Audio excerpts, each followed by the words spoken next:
Let's talk about confidence. Episode 4, Confidence Under Pressure, High Stakes Performance. Welcome back to Let's Talk About Confidence. I'm John M. Walsh, and if you've been following the series, you now understand how confidence is actually built. Through accumulated evidence and by pushing through the boring middle bit. Through progressive challenge across increasing levels of difficulty. But here's a question we haven't addressed yet. You've practiced in relatively safe situations. You've built evidence, you've seen progress, the behaviour's becoming more automatic. Then the stakes become real, the consequences matter, everyone's watching, the pressure is intense. Will you actually execute? This is what we call the performance gap, and it's where many people discover the practice, confidence and performance confidence are two different things. Today we're talking about confidence under pressure, high stakes performance, how to bridge the gap between I can do this in practice and I can do this when it really matters. Because here's what 27 years has taught me. You can build solid foundation confidence through practice, but if you haven't explicitly practiced under pressure, you'll struggle when pressure arrives. Most people assume confidence will automatically transfer from low-stakes practice to high-stake performance, but it doesn't, at least not reliably. In this episode, I'm going to show you why high stakes change everything, what happens to your brain and body when pressure hits, and most importantly, how to build the specific kind of confidence that holds up when your consequences are real. So let's dive in. Remember Sarah. Over the past 3 episodes, we followed her journey. She started as a new manager who couldn't speak up in meetings, built confidence through small assertions, and pushed through the boring middle bit. She saw progress. She moved through progressive levels of challenge. By month 10, Sarah could speak up in meetings reliably, make substantive challenges, voice concerns, and the behaviour had become relatively automatic in team settings. Then came the moment that revealed a performance gap. It was a senior leadership meeting. Sarah invited for the first time. The agenda, a restructuring proposal that would affect project timelines across the business. Sarah had serious concerns. The restructuring would eliminate the buffer time her team relied on for any procurement delays. The same delays she'd built contingency for in their own projects. But no one else in the room was close enough to the details to see this. She knew she should speak up. She had the evidence, dozens of successful assertions in team meetings. She had the capability. But this wasn't a team meeting. The CEO was there, the entire executive team, her boss's boss, people she'd never worked with, people who could determine her career trajectory. The stakes were completely different. The restructuring presentation was halfway through when Sarah realised she had to say something. But this wasn't a team meeting. The CEO was there, her boss's boss was there, people who could determine her career trajectory. She told me later, I could feel my heart pounding, literally feel it in my ears. I started rehearsing what I'd say. I have a concern about the timeline assumptions. Simple, 8 words. But every time I tried to open my mouth, I thought, what if the CEO thinks I'm being obstructive? What if they wonder why I'm even in this meeting? She stayed silent. Presentation finished. Questions? None. The meeting adjourned. Sarah walked back to her desk, sat down and typed out an email she never sent. All the things she could have said, then she deleted it. This is the performance gap. Let me tell you about my own version of this moment. Early in my career, I was a senior manager in banking. I came from a sales and training background, not technology, but I found myself in charge of a large IT programme designed to support the sales staff. I was asked to update the full board on progress, including the CEO. My first board meeting ever. I was anxious, nervous. Before going in, I practised what I was going to say, how to say it, what tricky questions I might be asked. I thought I was ready. Then I walked into that room. It was very grand, very formal, the full board sitting around a long table, the CEO at the head and everybody looking at me. And I realised this was completely different from practising. The pressure was real, physical. I could feel my heart rate change. I stumbled on my words, forgot a couple of points I needed to land, and I lost my train of thought at one point. I had to pause to recover. It wasn't smooth, it wasn't polished, and it wasn't what I'd rehearsed, but I got through it somehow. Afterwards, I realised something important. I was only one of 20 topics they had to discuss that day. Mine was just an update. No decisions required. They weren't analysing every word. They were trying to get through a packed agenda. And that reframe helped me. But what really built my confidence was going back month after month. Each time it got easier. Not because the board changed, because I changed. The mystique was stripped away. I knew what the room looked like. I knew where people sat. I started to understand what they actually wanted from me, which was much simpler than I'd feared. The first meeting wasn't perfect, but it was the first step, and each imperfect attempt built evidence that I could function in that environment. Sarah had built genuine confidence at lower levels of challenge, but she hadn't built confidence for this level of stakes and pressure. And when the pressure hit, her brain and body responded as if she'd never practiced at all. And this performance gap's universal. I see it across every domain. The salesperson who can handle objections in practice, but freeze when a major client pushes back. The leader who can have difficult conversations with direct reports, but avoids them with senior stakeholders. The presenter who's confident in small group settings, but panics present to large audiences. Same pattern. Foundation confidence exists, but it hasn't been tested under real pressure. So when pressure arrives, performance collapses. And the performance gap isn't about lacking confidence. This is crucial to understand. Sarah had real confidence. She'd built it properly, accumulated evidence, pushed through the boring middle bit, progressed through multiple levels. The confidence was there. What she lacked was pressure-tested confidence. She'd never practiced it with her heart racing. Never practiced when her mind went blank. Never practiced when physical stress responses kicked in. She practiced the behaviour. She hadn't practiced the behaviour under pressure. And your brain knows the difference. So what makes something high stakes?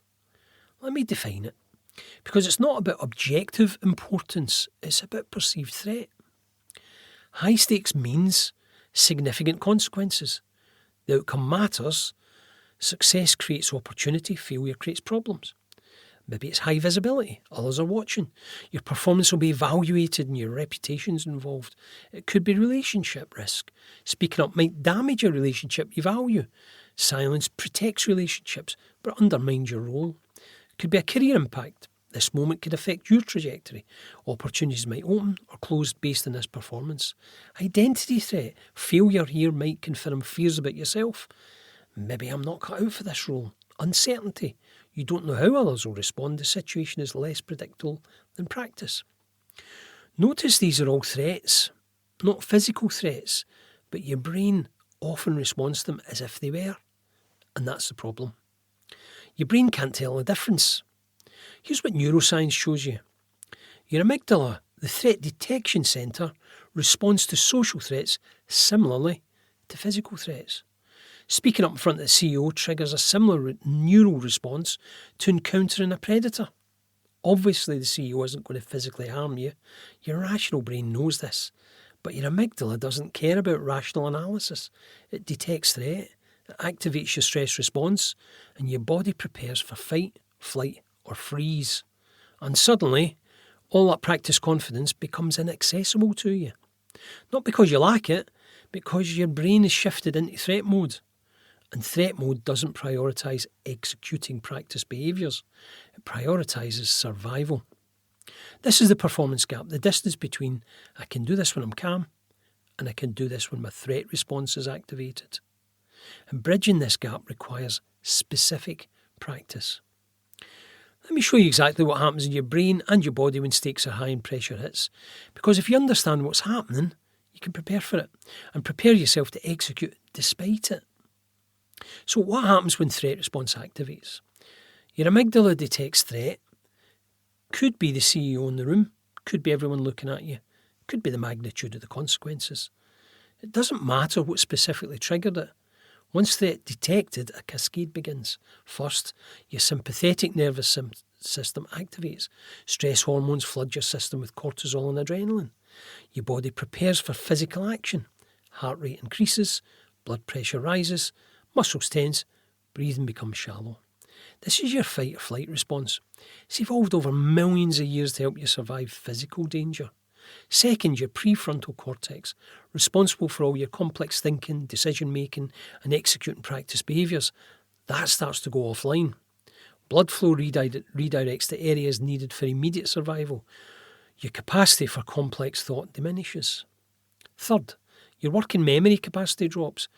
You can't access information as easily. That confident language you practiced, suddenly inaccessible.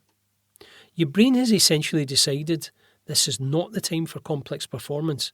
This is the time for basic survival. And here's the devastating part. The more you care about performing well, the more threat you perceive, the more pressure you feel, and the more your performance degrades. The stakes that make you want to perform well are the same stakes that make it harder to perform well. This is the performance gap in action. Let me show you some specific mechanisms. Mechanism 1, cognitive narrowing. Under pressure, your attention narrows. You focus on the threat, not the task. Sarah in that senior meeting, her attention was on the CEO's potential reaction, not on articulating her concern clearly. The salesperson with a major client, their attention is on what if they walk away, not on understanding the objection properly. Your attention gets hijacked by threat detection. The actual task becomes secondary. Mechanism 2, working memory degradation. Under pressure, your capacity to hold and manipulate information drops significantly. The articulate point you prepared, can't access it. The structure you practiced, gone. You're operating on reduced cognitive capacity. Mechanism 3, physical interference. Under pressure, physical stress responses interfere with execution. Your voice shakes, your hands tremble, your breath becomes shallow, your mouth goes dry. These physical responses make execution harder, but more importantly, they feed back into your psychological state.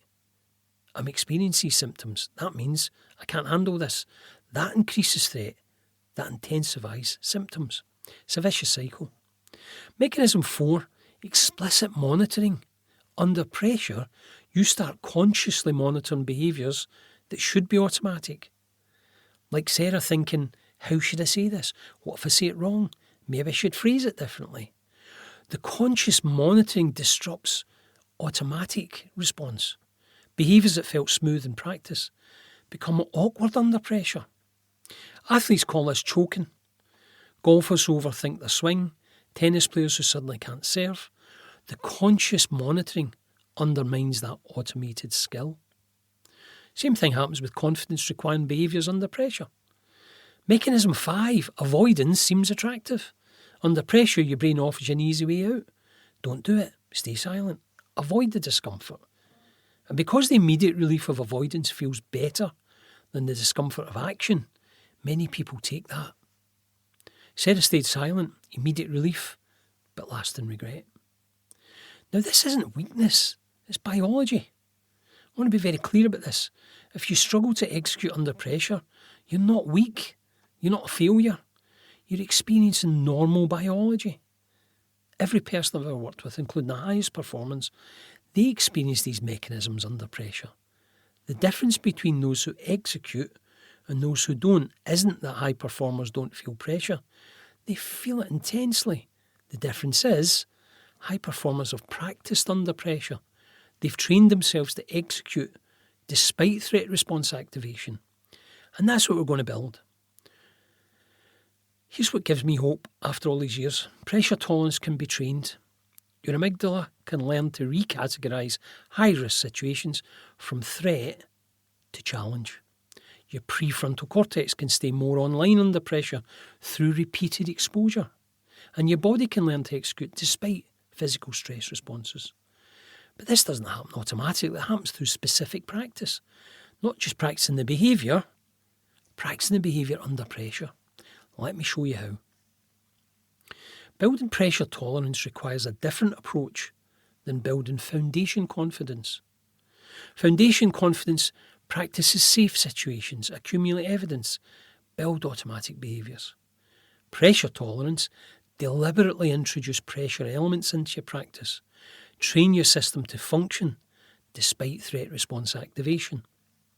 So let me give you a framework for this.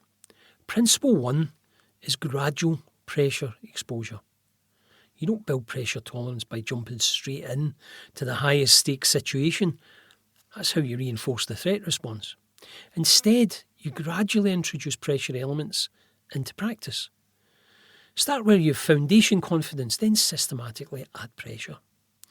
Sarah's progression after the failed senior meeting are level 1, team meetings with slightly elevated stakes, maybe where decisions have more visibility than usual.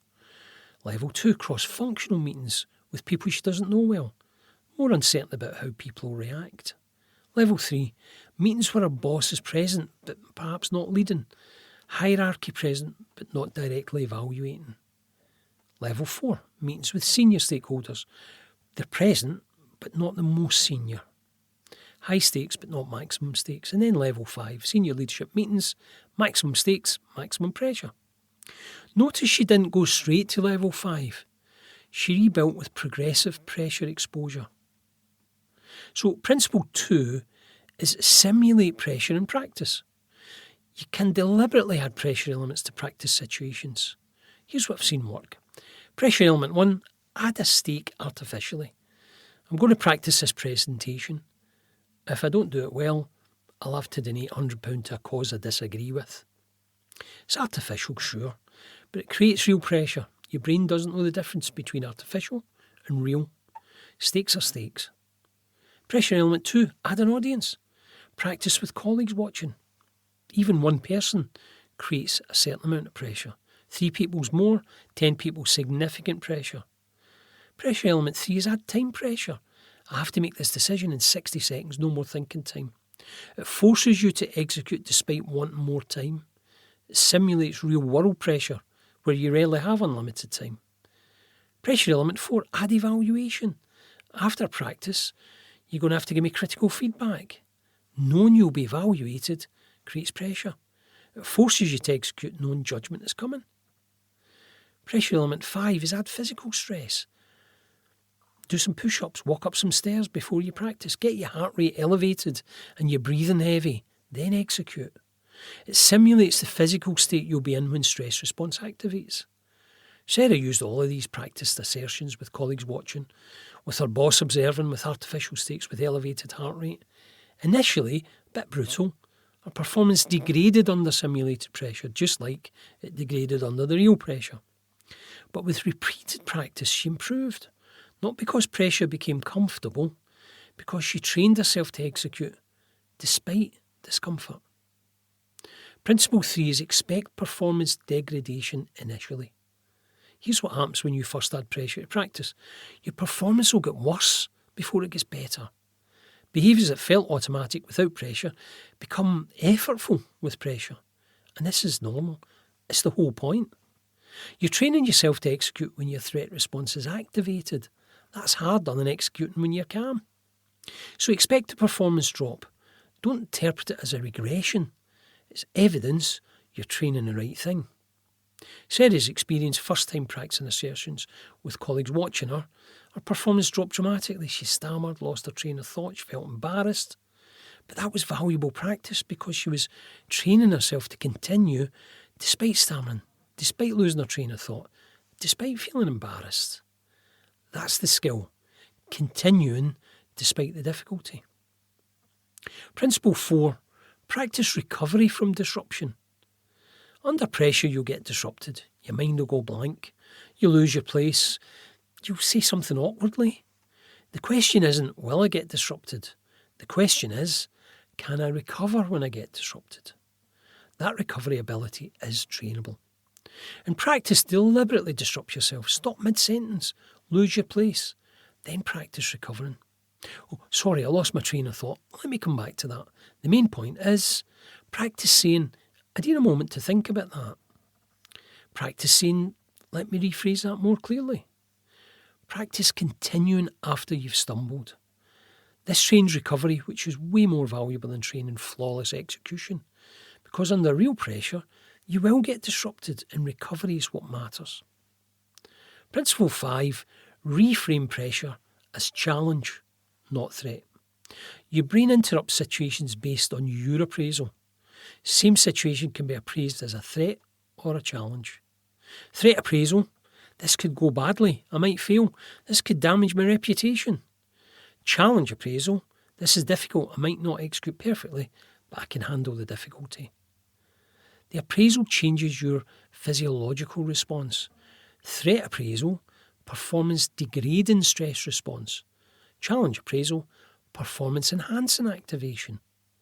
This isn't about positive thinking, it's about accurate appraisal. You can handle difficulty. You've evidence of this. Dozens of practice attempts, multiple levels of progression. Sarah's reframe before senior meetings, not, what if I say the wrong thing? The CEO thinks I'm incompetent. Instead, she was saying, this is a high pressure situation. I'll probably feel anxious. My heart will race. That's normal. I can speak despite anxiety. I've done it many times. Same situation, different appraisal. Different physiological response, better execution. Principle 6, build pressure tolerance separately from skill learning. Here's a mistake I see often, trying to learn a new skill and build pressure tolerance simultaneously. That's just too much. You're asking your brain to learn new content while managing a threat response. It's very, very difficult. A better approach is learn the skill in low pressure situations first. Build your foundation confidence, then add the pressure elements. Don't try to learn how to present and handle high pressure audiences at the same time. Learn to present in low pressure situations, then present under pressure. Separate skill acquisition from pressure tolerance training. Let me show you what that looked like for Sarah. Months 1 through 3, she was building the foundation confidence. Team meetings, low stakes. Focus was learning to speak up. Month 4 through 6, adding mild pressure, cross-functional meetings, slightly elevated stake. She was focused on executing with some pressure. Month 7 through 9, adding moderate pressure. Boss was present, some hierarchy, practicing with colleagues watching. The focus was executing despite elevated stress response. Months 10 through 12, adding significant pressure. Senior stakeholders present, but not the most senior. High stakes, artificial pressure in practice. The focus functioning despite a strong stress response. Month 13, senior leadership meeting, maximum pressure, and she spoke up. Not perfectly, her voice shook, she had to pause to gather her thoughts, but she did it. Because she trained herself to execute despite voice shaking, despite needing to pause, despite imperfect performance. 1 year from foundation confidence to pressure-tested confidence. Not fast, but systematic, and it worked. You've built foundation confidence, you've trained pressure tolerance, now you're in the high-stakes moment. How do you actually execute? Let me get you what works. Strategy 1 is accept the physical response. When pressure hits, your body will respond. Heart racing, breathing shallow, hands sweating, voice shaking. Don't fight it, accept it. Fighting the physical response makes it worse. I shouldn't be this anxious. What's wrong with me? Why can't I calm down? That internal fight amplifies the response. A better approach is to say, my heart's racing, that's my body preparing me for performance. This is normal. I can speak with my heart racing. Accept the physical state and execute anyway. Sarah, my heart's pounding. Good. That means my body's ready. I'll speak anyway. The physical response doesn't have to stop you Accept the physical state, execute anyway. Sarah, my heart's pounding. Good. That means my body's ready. I'll speak anyway. The physical response doesn't have to stop for you to execute. You can execute despite it. Strategy 2 is use micro-actions.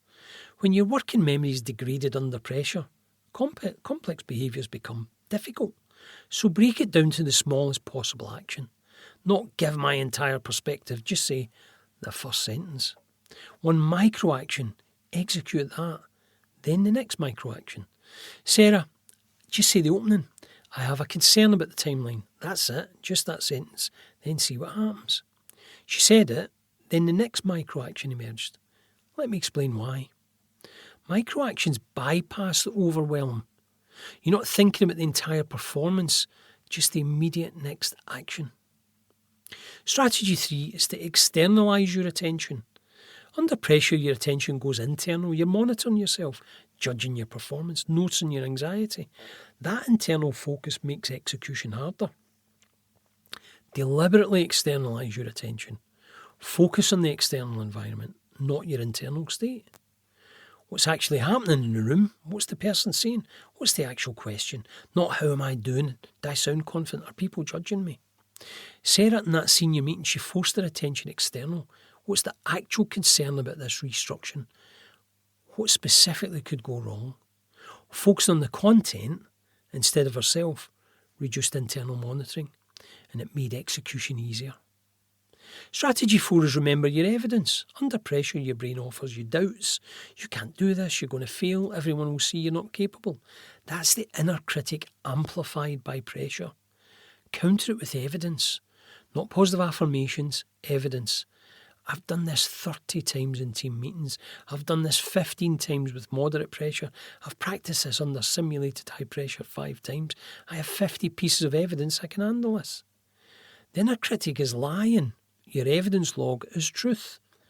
Sarah, before speaking in that senior meeting, quick mental reminder, I've made assertions in high pressure situations 12 times. I'm not guessing if I can do this. I've 12 examples of doing this. The evidence steadied her enough to begin. Strategy 5, commit to imperfection. Under pressure, perfection is impossible. Accept this now. You will not execute as smoothly as in practice. Your delivery will be less polished. You might stumble. You might need to pause. That's fine, and that's expected. The goal isn't perfect execution. The goal is executing at all.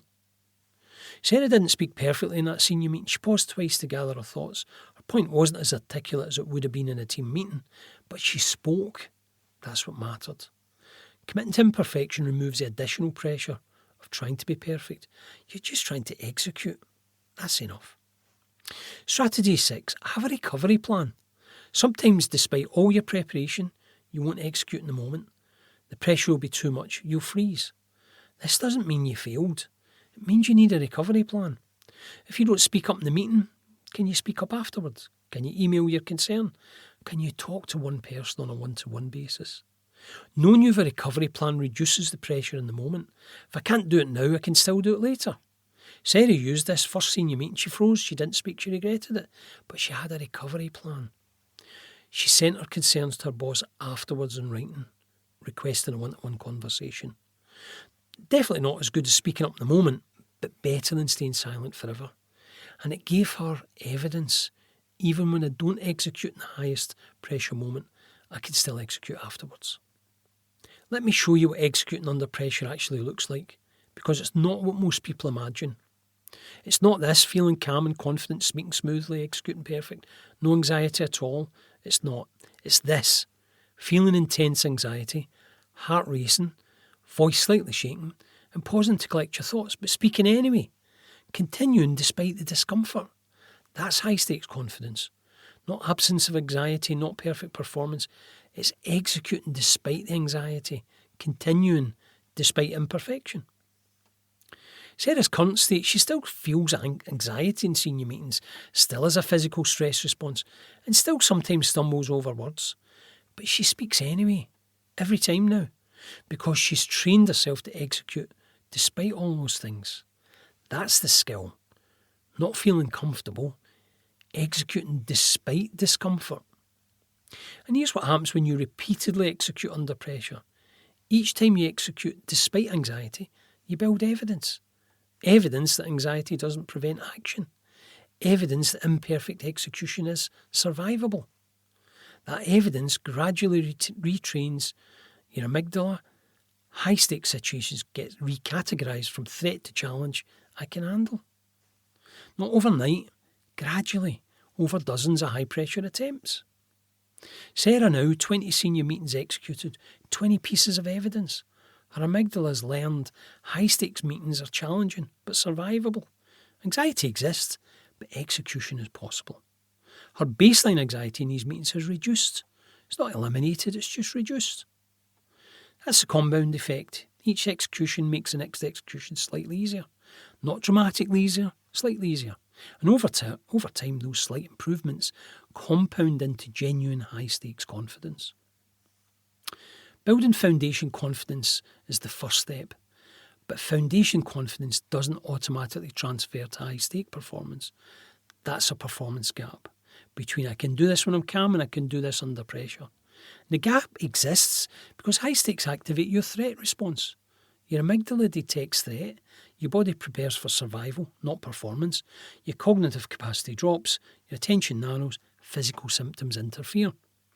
All of this is normal biology, not weakness and not failure. But it means you need to specific practice, not just practicing the behaviour, practice the behaviour under pressure. Gradual pressure exposure, simulated pressure in practice, training yourself to execute despite threat response activation.